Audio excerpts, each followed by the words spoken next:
Assalamualaikum warahmatullahi wabarakatuh.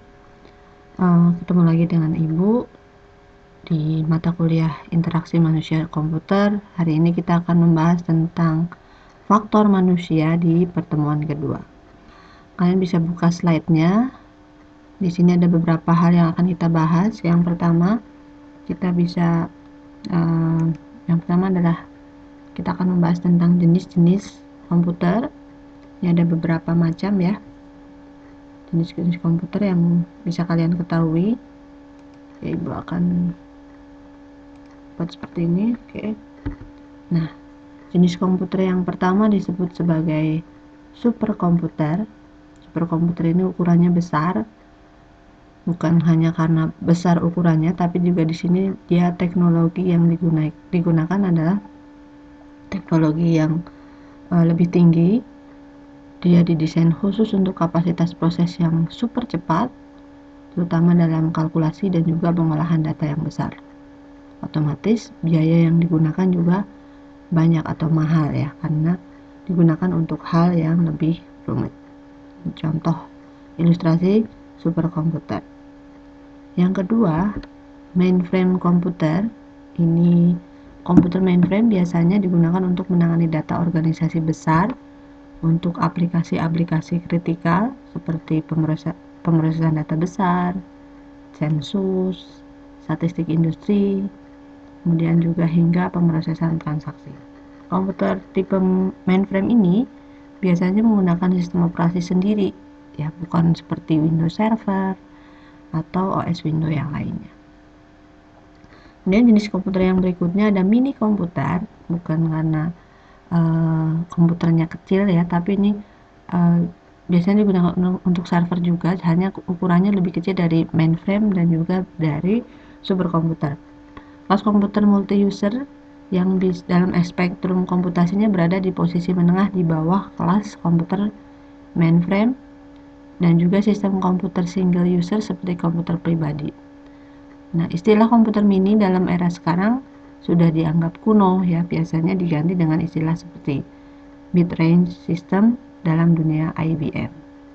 Nah, stasiun kerja dalam dunia Sun Microsystem dan Unix atau Linux serta server ya. Ini biasanya mini komputer itu digunakan untuk server.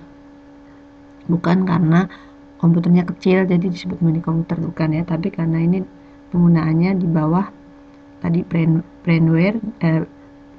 mainframe komputer dan juga superkomputer. Next, ada mikrokomputer. Mikrokomputer ini adalah sebuah kelas komputer yang menggunakan mikroprosesor sebagai CPU utamanya. Komputer mikro biasanya kita kenal dengan yang namanya personal komputer atau PC, home komputer atau small business komputer.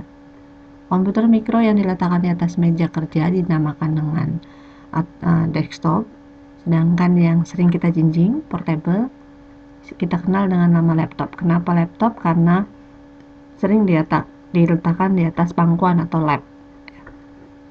Kemudian ada workstation komputer. Workstation komputer ini biasanya komputer yang berkapasitas tinggi, penggunaannya hanya untuk khusus ya, untuk bekerja seperti membantu perhitungan ilmiah dan teknis serta menghubungkan komputer dengan komputer lainnya atau komputer dengan server. Nah, contoh di sini kalau sering lihat film ya, di film-film suka ada misalkan penyebaran apa, ini bisa seperti ini. Ini disebut dengan workstation komputer, komputer yang tujuannya lebih khusus. Kemudian pada umumnya kerjanya itu LAN, local area network, dan menjalankan multi user operating system.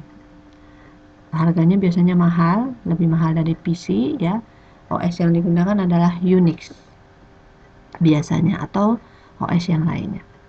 Kemudian ada notebook komputer. Notebook komputer ini kita sering mendengar ada notebook, netbook, laptop, itu apa saja bedanya? Sebenarnya hal yang membedakan biasanya kita lihat dari ukuran. Laptop itu biasanya lebih besar, notebook itu di bawahnya laptop, kemudian netbook itu lebih bawah lagi. Untuk kapasitas, apakah laptop lebih baik daripada notebook atau sebaliknya notebook lebih baik dari laptop? Kalau untuk sekarang tidak bisa jadi patokan ya, karena laptop dan notebook kadang kapasitasnya lebih baik laptop atau juga sebaliknya lebih baik dari notebook. Tapi kita bisa lihat dari ukurannya biasanya. Sedangkan netbook ukurannya biasanya di bawah keduanya, di bawah laptop dan juga notebook. Notebook memiliki keunggulan secara spesifikasi jauh di atas netbook ya. Notebook sendiri adalah sebuah perangkat komputer portable yang biasanya ukurannya 13 sampai dengan 18. Notebook adalah komputer portable mini hasil perkembangan dari laptop. Biasanya dia lebih slim, lebih ringan. Ya, biasanya komputer-komputer atau laptop-laptop yang sering kalian pakai biasanya itu sudah berupa notebook. Laptop umumnya minimal memiliki layar 18 inch ke atas. Zaman-zaman sebelumnya ya. Kemudian ada jenis komputer yang berikutnya, ada PDA, Personal Digital Assistant. Ini merupakan alat gadget yang berfungsi layaknya PC, ukurannya kecil sehingga bisa dibawa kemana-mana. PDA komputer, ini maaf ibu salah, ini harusnya PDA komputer. PDA juga kadang kalian sudah pegang berupa tablet. Tablet itu juga termasuk PDA, Personal Digital Computer. Ini bukan notebook komputer ya. Kemudian yang terakhir ada jenis komputer cluster komputer.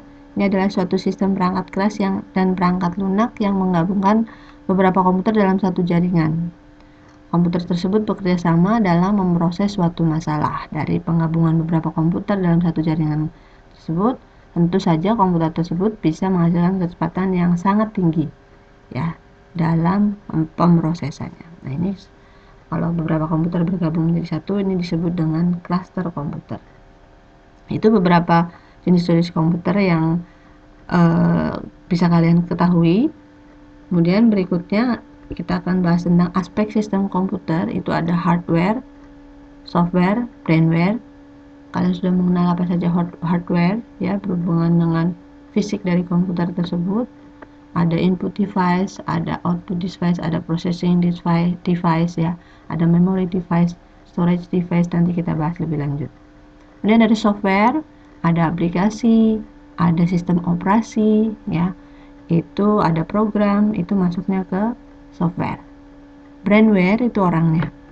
Nah, contoh seperti ini ya, sistem aplikasi, bahasa pemrograman. Apa bedanya pemrograman dan aplikasi? Nanti kalian harus bisa membedakan keduanya. Ketiga ini ya, sistem operasi, aplikasi, dan bahasa pemrograman. Kemudian yang terakhir ada operator. Brainware ini biasanya dibedakan menjadi operator, programmer, dan juga sistem analis.